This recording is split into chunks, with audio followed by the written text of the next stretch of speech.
आज यो सम्मानित सदनमा गम्भीर चिन्ता र गरुङ्ग मनका साथ हामी उपस्थित भइरहेका छौँ। विगत केही दिनदेखि सम्माननीय प्रधानमन्त्रीज्यूले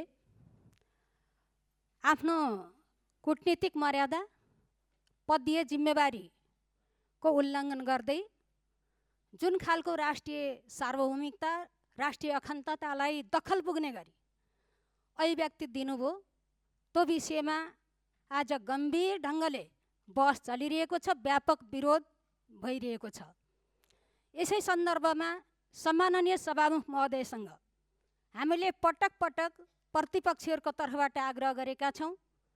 जुन खालको भुल सम्माननीय प्रधानमन्त्रीज्यूले यो रोस्टममा आएर गर्नुभयो, त्यो भुल सुधार गरियोस्, क्षमा याचन गरियोस् र यो संसदलाई सुचारू ढङ्गले अगाडि बढाइयोस् भनेर हामीले यो पटक पटक ध्यान आकर्षण गरेका छौँ। यसो हुँदाहुँदै पनि यतातर्फ ध्यान पुग्न नसकेको कुरा महसुस भएको छ सम्माननीय सभामुख महोदय। त्यसैले मैले अलिकति कुरा स्मरण गराउन चाहन्छु। आज हामी यसरी छलफल गर्दै गर्दा, यो बहसमा सामेल हुँदै गर्दा मलाई 2077 साल जेठ 13 गतेको याद आइरहेको छ।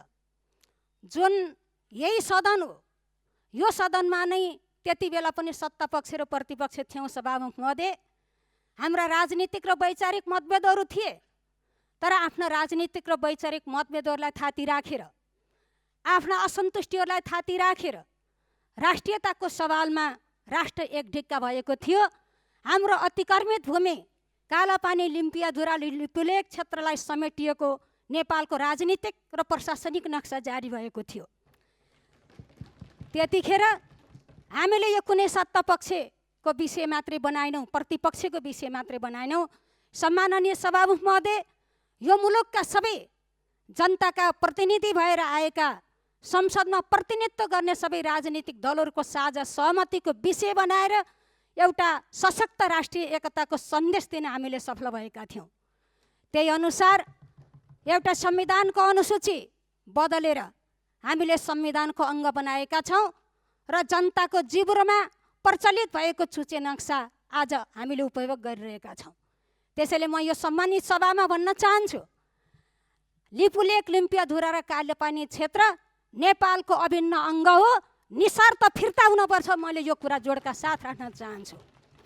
तसर्थ सम्मानीय सभामुख महोदय, आज पनि राष्ट्रियता सम्बन्धी जुन बहस चलिरहेको छ, म आग्रह गर्न चाहन्छु, सत्तापक्षका माननीय सांसदहरूलाई पनि म भन्न चाहन्छु, यो कुनै एउटा प्रतिपक्षको विषय मात्रै होइन, यो 3 करोड नेपाली जनताको विषय हो, हामी सबैको साझा विषय हो।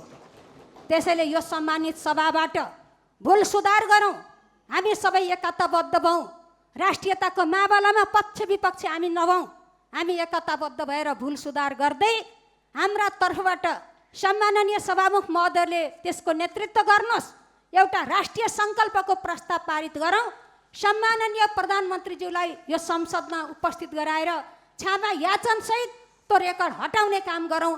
त्यो नहुँदासम्म हामीले यो विरोधलाई जारी राख्नेछौँ। तसर्थ म आग्रह गर्न चाहन्छु, आजको यो सदन स्थगित गरियोस्।